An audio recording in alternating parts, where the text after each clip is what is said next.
So we're going to talk about the S100 Vario, which we started as an exercise to upgrade the club fleet back in 2015. I think K21 was done. We're now at the point where the only glider that's outstanding is the Grob 103. So we're a fair way through the upgrade process.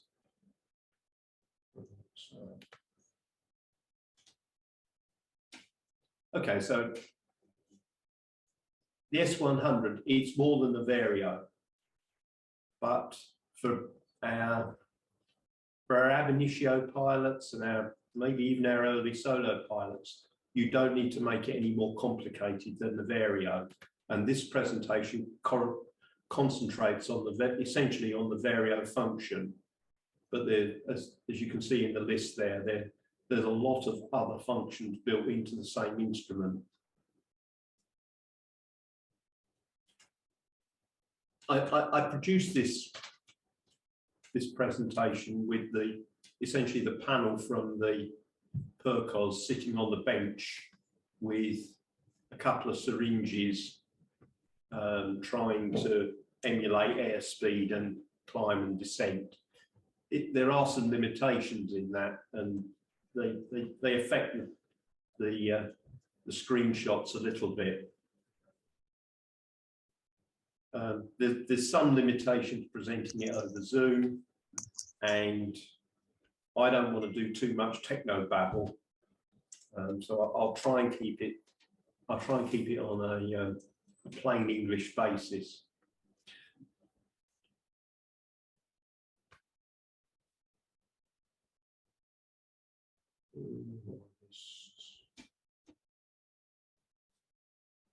Yeah, one thing I did miss when talking about the limitations, if you've got the instrument on the bench with a couple of syringes for airspeed and altitude, you can't simulate GPS at all. So anything that is GPS driven, it just doesn't come across in the screenshots. Before starting on the presentation in detail, why the S100? I'd like to spend just a few minutes on this because I had not a utopia moment, but I had an aim when starting on the upgrade program of fitting the S100, and I'd like to share some thoughts on that with you. So, as it says at the top of the slide there, I need a panel like Concorde. Well, if we looked at a lot of gliders 5 years ago, or maybe a little bit more, you would have found panels that were absolutely full of instruments. And quite often you'd ask the pilot, why do you want all these instruments? And you get answers like, I need redundancy. What if the battery goes flat? Security of flight log data. When you've got multiple instruments, I've just done the panel in key, and I took 3 Varios out of that instrument, out of that glider. There was two analog and 1 electronic Vario. And what's the odds on them all giving you the same information? They'll all be giving conflicting information, and so you need to decide which one to believe. And then when we look at the analog instruments, they stick, they have 0 error problems where there's perhaps been a bit of a bump on a landing, and they're not as sensitive as the electronics. So these are some of the things that were at the back of my mind. And in terms of what the S100 does, well, I don't believe you need redundancy. It does all the things you need in one package.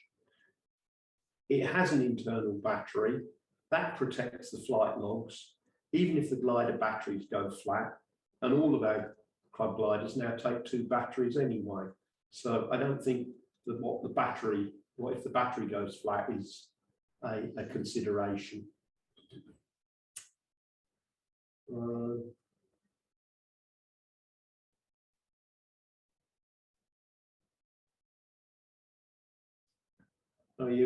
If we just look at the K21 panel and the Percos panel, they're essentially the same panel with airspeed indicator, S100, altimeter and radio.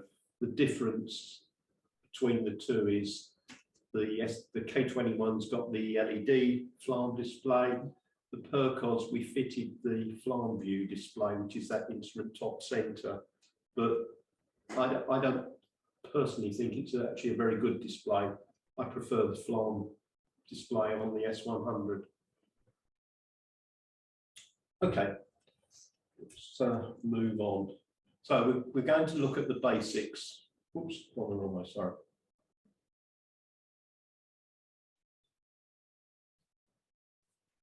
Yeah, we're going to look at switching the instrument on, adjusting the volume, operation as a Vario, and we need to introduce one of the advanced concepts, which is this speed commander mode or Vario mode, and we'll talk about that. Switching off, and as it says on the slide, the details everyone really should know before they fly in any of the club gliders now.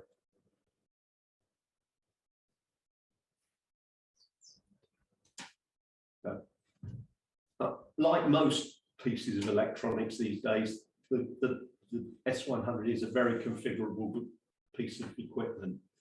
So I've tried to put a uniform configuration across all of the club gliders that are fitted with the S100. The only difference really is in the case of the Percos, where there are two slightly different configurations for the different wingspans. So when you first turn the thing on, it will ask you about the profile you want to load. The club profiles have been locked so that you can change them, but if you turn it off and turn it on, when it comes back on, it will be in its normal configured mode. So if one member wants to change one parameter and it's not what you normally find, the easy solution is just switch it off and switch it on again, and you'll go back to the default settings. I had to put that note at the bottom. The manual for the S100, it is actually quite good, but it is 110 pages. So it's not something you can take with you when you're flying and sort of look up a parameter when you're up there. It's definitely something to read a little bit, or read the bits you need to become familiar with it if this presentation leaves you with questions, and grow with the instrument as your gliding progresses.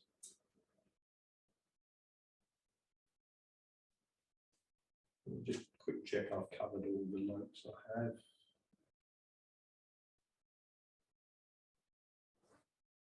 Yeah.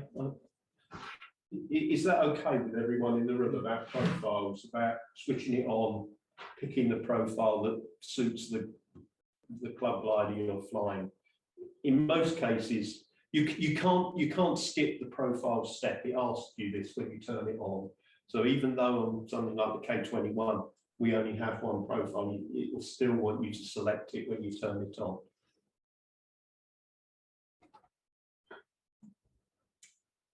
Okay, so moving on. So the next slide looks at what the instrument actually looks like. So it basically has 3 buttons and 2 knobs, but their function changes depending upon what mode the instrument is in.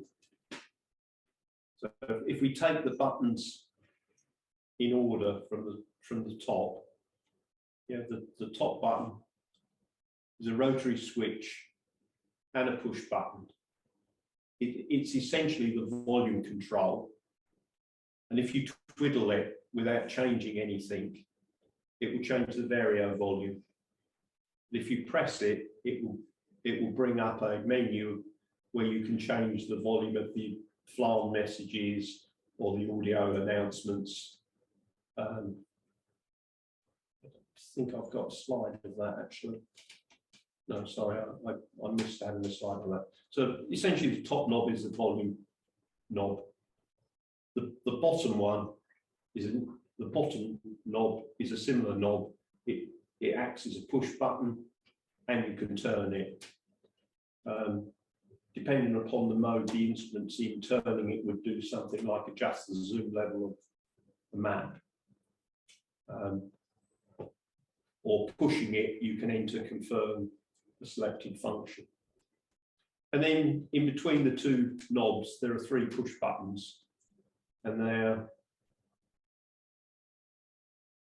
essentially, if you ignore the top and bottom one and look at the middle one is the primary mode button, and that selects which screen the instrument is going to display, be it the Vario screen or an information screen. So we'll come on to them in a moment. But essentially, if you keep pushing the middle button, you'll come back to the screen that you started on, or along the way you'll find the screen that you actually want to see. Outside the instrument itself, we have to add this Vario stroke speed commander mode switch, and that affects the function of the Vario. We'll talk about it in more detail later, but it's important that if you're looking to do a climb, you have it in Vario mode, because otherwise the needles won't actually be telling you whether you're going up or down. So that's a quick look through the user interface. I'm hoping most people will have come across that by now, because we've had the instruments for a while in most of the gliders. So having introduced the user interface, we're going to go on and look at how you turn the instrument on.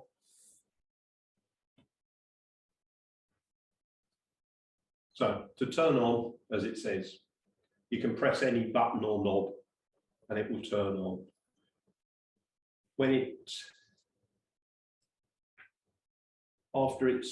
After the initial screen, which tells you about the revision of the software, and I didn't bother to do a screenshot for that, it will come up asking you to select the profile and to select elevation or QNH.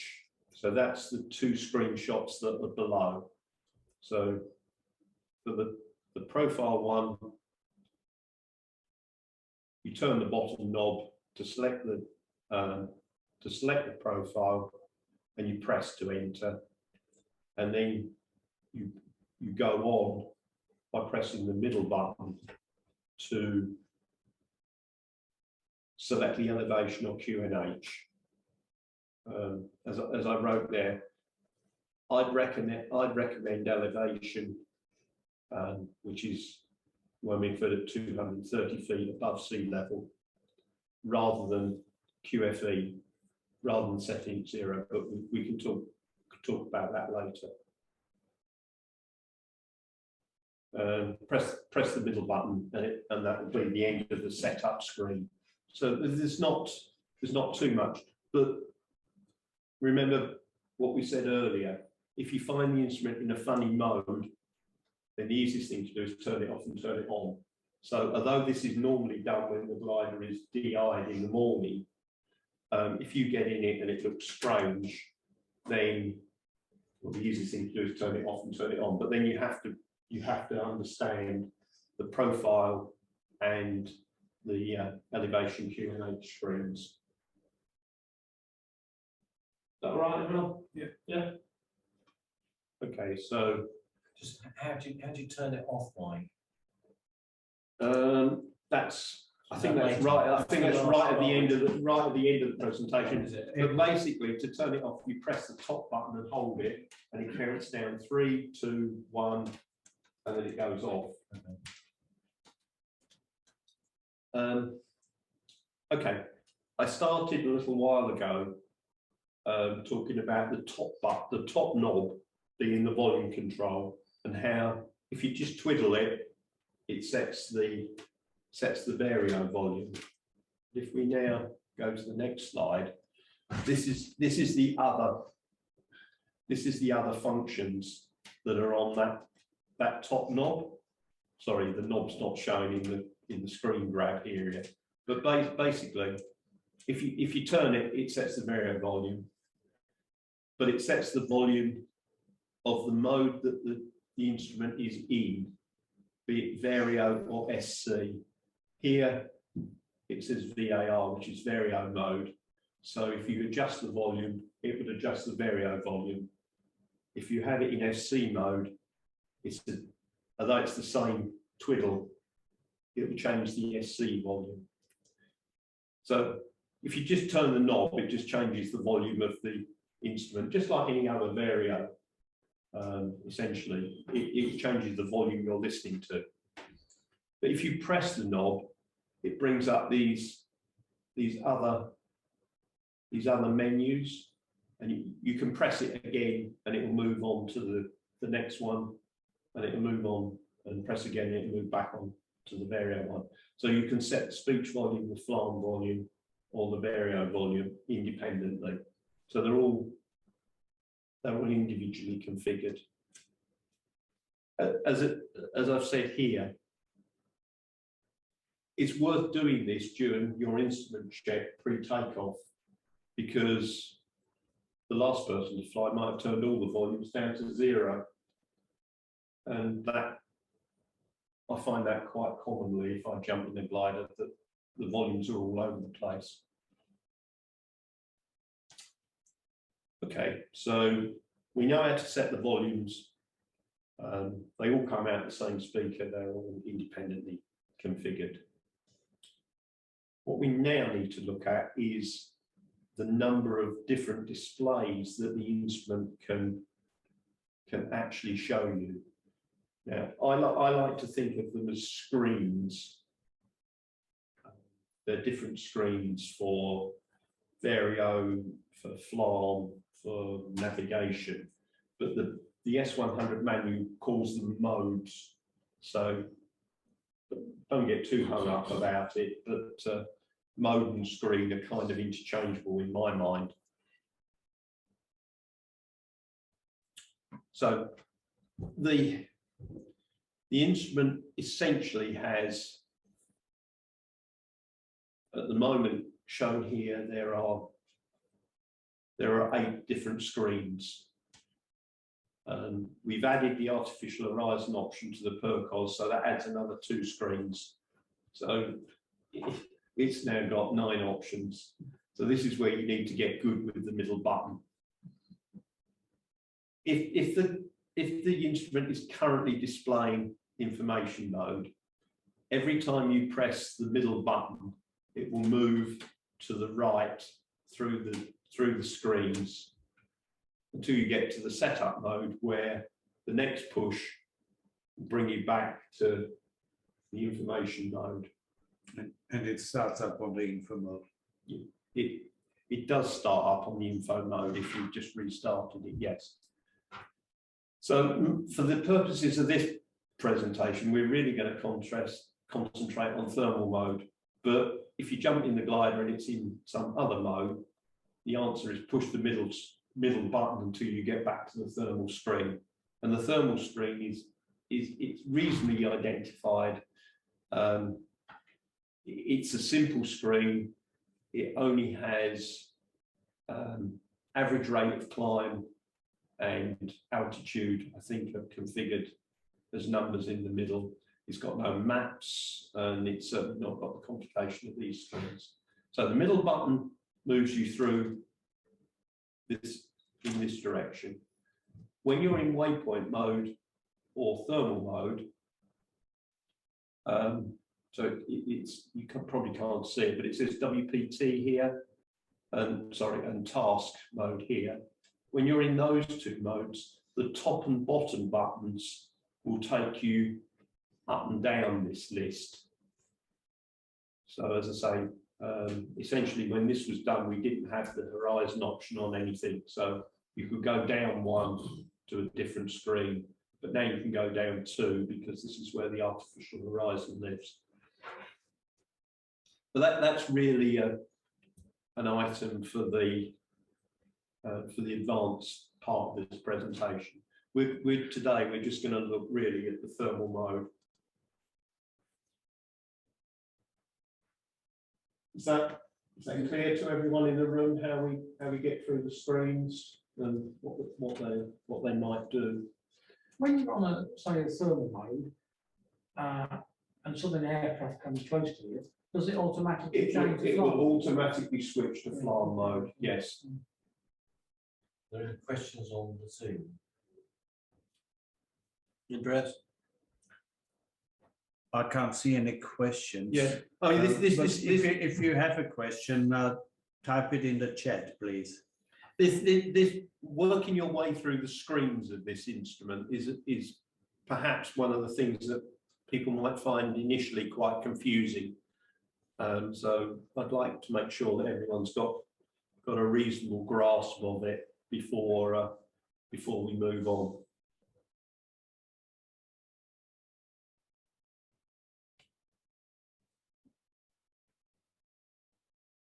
So if you're in this block, if you're here and you're not showing thermal mode, your friend is the middle button. So now what I'd like to do is I'd like to look in a little bit more detail at the thermal mode screen. It's, to get it on the screen shot, it's quite difficult to see the details. So if we go to the next slide.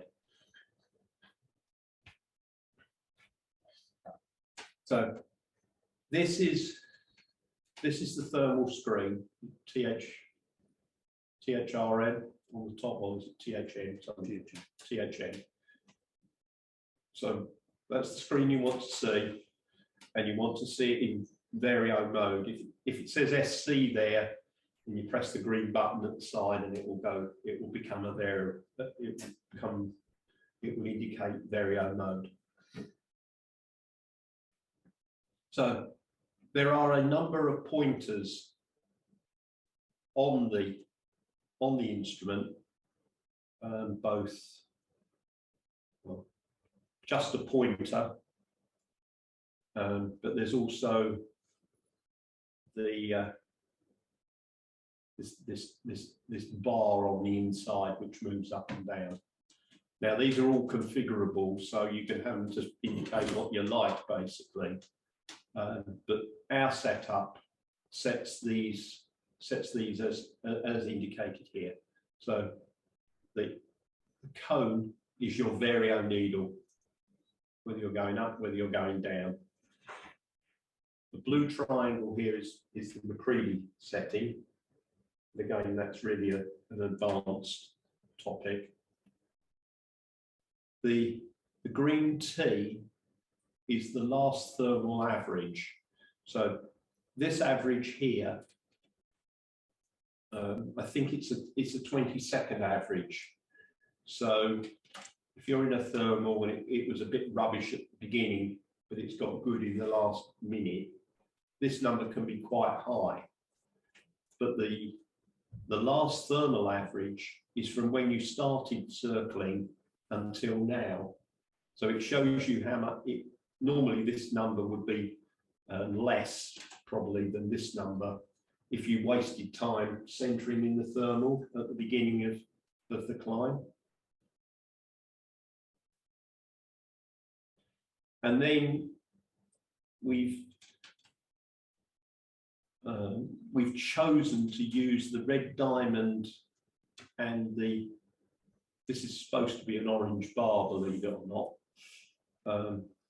But the colours have just They've got quite- is on the presentation, Yeah. but on the projector, On the projector, colours the are off. colours off. This is instantaneous G, and this is max min G for the duration of the flight. So this is where the instrument can duplicate the function of a standalone G meter. And it's actually much more than standalone G meter because it records G in exactly the same way as it records a flight log. So if you've been doing aerobatics or something, you can see how much G you pulled in an individual maneuver by looking back through the G log. So that I think is quite useful. Some screens support nav boxes. Nav boxes simply means the numbers that you can display in the middle of them, in the middle of the screen. And these numbers are, what's displayed here is configurable, and this is where you may well find people have changed things from one flight to the next, because I know certainly that some of the aerobatic pilots like to have G as the number here rather than average Vario value. But as configured normally, it would come up with average Vario value and altitude. So this altitude is based on the initialization that you set during the startup of the instrument. So if you set if you set Q and H, so you set 230 feet for the altitude of Wormingford before you took off, this will be your altitude above sea level as the instrument continues to work. It's a digital altitude, so it doesn't stick like an altimeter might, and therefore it's actually very good for climbing in very weak conditions to know whether you're actually going up or down. Mike, on those, are they set in the profile? Because if I'm using a simple like that with people, yeah, that's how I like it, yeah. Yeah. But there are some people who change the altitude to flight time, yeah. Yeah. Now, if I were to switch it off and on again, would it go back? Should come back. It altitude? should come back to altitude. Yes. Right. It should come back to altitude. Top bit is also useful, isn't it? What? This bit, Andreas? Yeah. Yeah, and Andreas is querying about this left-facing arrow, 10 degrees Wormingford. It is drifting into the advanced part of the presentation, but if you set a target destination, in this case Wormingford, the number above here is saying turn left 10 degrees to head directly to Wormingford. So it'll tell you your way back to the airfield. I'm pretty sure in this presentation, I don't actually tell you how to set where you're going to, because you could equally set this to be Rattleston or Tivenham, and it will tell you the way to fly to get to one of those airfields. But here, most normally it says we're going to go to Wormingford, and it's saying in this case turn left 10 degrees to Wormingford, or it can go the other side and be turn right 10 degrees to go to Wormingford. Okay.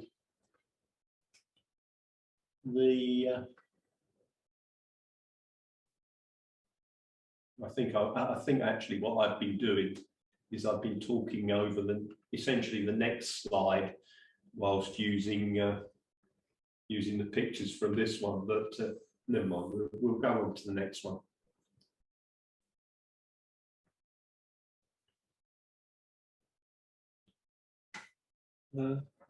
That's back where we were, isn't it? Yeah. Yeah. Oh, there we go. Thermal mode 1. So yeah, so I talked about whether the instrument is in Vario or speed commander mode. For normal climbing flight, you want it in Vario mode. If you have it in speed commander mode, essentially what it's telling you to do is to fly faster or slower, depending upon the lift that you might be encountering. So that this needle no longer tells you whether you're going up or down. So thermal in VAR mode, if it's not in VAR mode, if you find it says SC there, when you do your instrument checks pre-takeoff, press the button and it will flip to Vario mode. And that's the green button, just to enlighten people, that's the green button. It's the green button to the left or right of the instrument in all the club gliders, and it's a toggle. So you press it once and it flips to the other mode. As I did say this earlier, the average Vario is a 22nd average, which is about the average climb in one thermal turn. Yeah, and we talked about the fact this is barometric altitude, but it's digital and it doesn't stick. So that's that one. We'll just go on to the next one, which, as I say, I think is pretty much the same thing. Yeah, at the top of the screen, direction to Wormingford. So, along with the Vario display, obviously there's an audio aspect to it, and again this is configurable into which mode you want and what tones you want the instrument to say. The one we've selected is this thing called digital positive, and it gives you this interrupted tone rising in frequency with the rate of ascent, and if it's falling, it's a constant tone. I know Paul has been asking me about the dead band between rising and falling, and I need to look at that. And we did change it back in 2021 to avoid it making a tone when you're on the ground. So I thought that might have fixed it, but I think the problem is still there. Yeah. So that's kind of essentially in these slides what I talked about mostly during the first one. There's one further aspect to the thermal mode screen, which is the thing called the thermal assistant, and we'll just look at that in the next slide. So the thermal assistant tries to depict in coloured bubbles your path around the thermal. So here's you in the glider now, and as you're going around the thermal, the coloured bubbles will rotate under the glider. The glider doesn't move, so the bubbles either rotate anti-clockwise or they rotate clockwise. If you thermal the other way around, the glider symbol is on the other side. Yes, you're right. It does. So the blobs or the bubbles indicate, as it says there, by their colours, strongest, above average, average, and below average lift. So it tries to give you a picture of where you are in the thermal. So if you're not climbing very well, then well, try and move towards the white bubble, basically. So that's telling you that the opposite side of the turn to what you are. To where you are is the strongest bit of the lift at the moment. Yes. And it also tells you where the wind is coming from. Yeah, this arrow is showing you where the wind is coming from in a diagrammatic representation, and at the bottom here it's saying the wind is 5 degrees 9 knots. So again, the old mantra of straighten up, head into wind and turn again is quite useful for trying to centre in the thermal.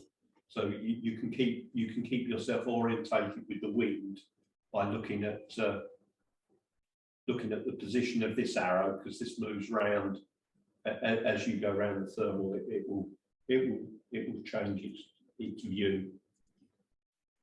Is that my eyes, Mike, or is it a blue bubble on the bottom there? Just There's some blue bubbles there. Yeah, it's the projector crucifies the colours a little bit. This one I'm not sure this is actually very useful, but some people like it.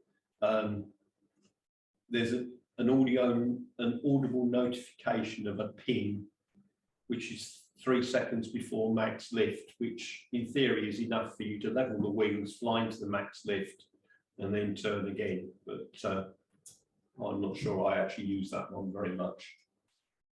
It does work. Oh, Andreas likes it. He says it works. So It needs as much help as it can get. Exactly. Every little helps.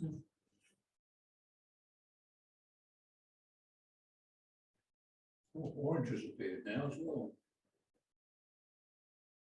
sorry, Brad. Well, on the previous slide, you couldn't get orange. Orange and it appeared white, but now orange has appeared. Yeah, not sure. I mean, I think it should be yellow. it's actually quite a challenge to take photos of the instrument, because the instrument is quite bright. It tends to burn out. Well, it burnt out. My digital camera didn't work very well on the tripod doing it. I did most of this with a video camera taking stills, because it handled the brightness better. I didn't want to do it with the phone because I couldn't balance the syringes to get the numbers and these pointers in places and hold the phone and take the photos at the same time. Okay. What are those depictions on the top and bottom left-hand side? On the outside of the screws? That, just below that, is that? That, Brad, that, Paul, It just tells you how it much. tells you you can't put a screw more than 4 millimeters into the case, otherwise you'll damage it. Well, from here, I can't really, yeah, okay, so that's the depiction of the screw. Yeah, it's just warning you that there's a circuit board not that far below inside the case. Yeah, not relevant to this talk. Not really. I mean, that picture is almost certainly one that I took from the manual, because without GPS and the instrument actually moving, you can't simulate it. So, I mean, this is just a bit of techno babble really, that it's configured for auto span mode. It looks at the performance of the last circle in calculating the bubble positions, their sizes, and their relative strengths. And then, as we said, you've got the wind vector arrow here, and at the bottom you've got wind direction and strength.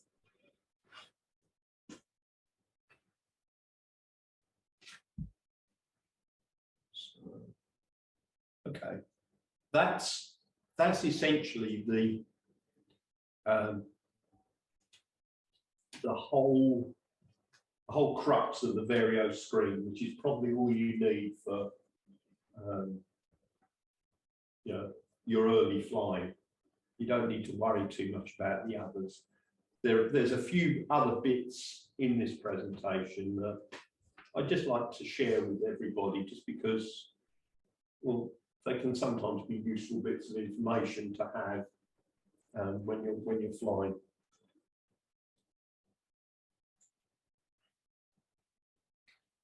So this is the information screen. So it says INF. Yeah, it's quite useful because, well, it includes some useful information. The top line here,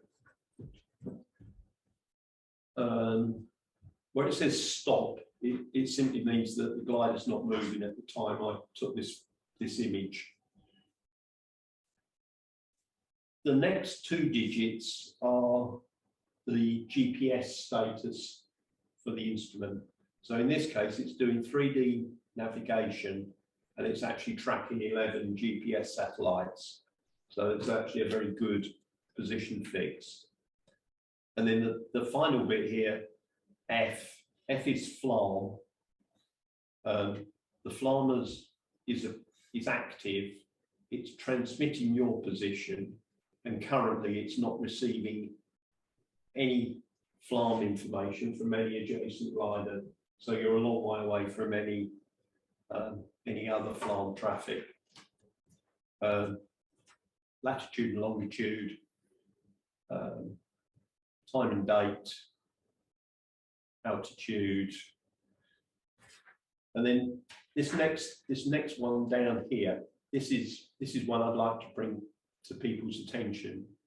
It tells you the state of the external battery in terms of volts, 12.04 in this case, and the internal battery is 100% charged. If the external battery fails, the instrument should run for about 3.5 hours on its internal battery. So, you know, even if the external battery goes completely flat, you've still got plenty of time on the Vario and the logger before everything goes flat. This shot was taken with the panel out of the glider. So the outside air temperature gauge is disconnected because the probe is in the fresh air vent of the Percos, and the same with the 21 and the steers. So there's no temperature displayed there, but normally that's just air temperature. Mostly of interest perhaps to gliders carrying water, because you want to be careful about freezing conditions with it, water ballast. But it's also useful just to see essentially the lapse rate of the thermals you're flying in on a given day. You know, when you're up at 5,000 feet and it's -2, you think, oh yeah, that's quite a big temperature difference. So internal and external battery we looked at. There are low battery warnings generated by the instrument, and that's what this picture here at the bottom says. It says low external battery, and the warning is generated at 11.3 volts, and it's accompanied by an audio alert. It says warning, low battery, but it only does it once. So if somebody's flying and they get the low battery warning and they don't switch over to the second battery, and then once they've landed, remove the one that's going flat, the next person jumps in the glider and the battery is already below the battery warning level. So it won't necessarily tell you that the battery is going flat. So it's just something to, again, to look at. Flick to the info screen during your pre-flight instruments check and look at what the external battery voltage is. If it's below 11.3, don't expect to be told the battery's going flat. As far as this instrument's concerned, it already considers it flat. So I've got a little bit more on the low battery in the next, Mike, in the next slide. If you've gone to internal battery, let's say you got into a glider, you hadn't checked, and it's got a flat battery on there, and you go on to internal battery mode. If that battery comes flat, does the instrument need recalibrating? No, it just goes flat. Right, so we go to the next one. Yeah, so talking about low batteries, the external battery voltage will fall quite rapidly after the low battery alarm. You know, they're 12-volt batteries. By the time you're down at 11.3, it's pretty flat. Yeah, but the S100 will continue to use the external battery all the way down to 6 volts or 6.5 volts. So it's quite tolerant of batteries going flat. The radio will definitely not work down there. The flarm, it depends which flarm you've got. Some will, some won't. At 6.7, it switches to the internal battery and raises another alarm, but that's a long way down. And 3 to 4 hours on the internal battery.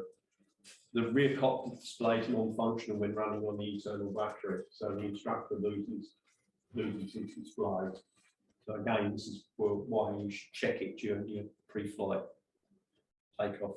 And yeah, as I said there, the trig radio is only spec to operate down to 11 volts.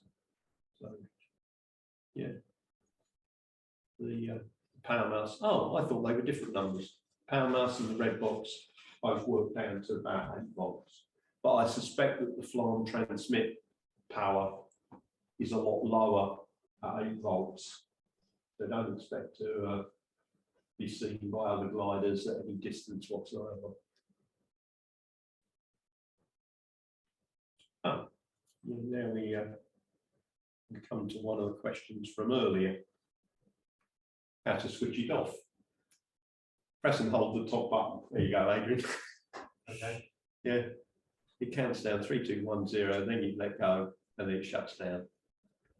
And it shuts down automatically if the glider battery is removed, which prevents the internal battery going flat in the hangar at the end of the day. No, that seems good. Yeah, it was one of the things that I never thought about when we first started fitting these, but it's very useful that it does that, because so often the batteries get taken out and the instruments are all turned on. So yeah, I've kind of drifted on to pre-flight instrument checks in the past, or yeah, in what I've been saying. But you know, I think this check, which I hear recited at the launch point frequently, is not adequate when you're flying with electronic instruments. You must look at the external battery voltage. You want the S100 in Vario mode. You probably want the correct airfield elevation set. If it is set correctly, then the instrument will tell you about the airspace around the airfield. If you're coming up under the 4,500 foot airspace above here, on the other side of the road, 5,500 feet, it will tell you when you're approaching the airspace. But if you set the elevation as QFE to start with, you'll be wrong by 230 feet on those warnings. Regretfully, the rear instrument can't influence the front instrument. So the instructor, if he knows that It's after wrong. takeoff that it's wrong, Yeah. he can't then change it. Yeah. Is there any issue with switching from battery 1 to battery 2 or vice versa, right? No, because of the internal battery, any minor interruption of the power supply as you change batteries is protected by the internal battery. So you won't find the flight log broken or anything of that nature by changing batteries. That was one of the reasons I like the S100 over the cheaper S80, which doesn't have the internal battery, because it has the problems of power supply interruption.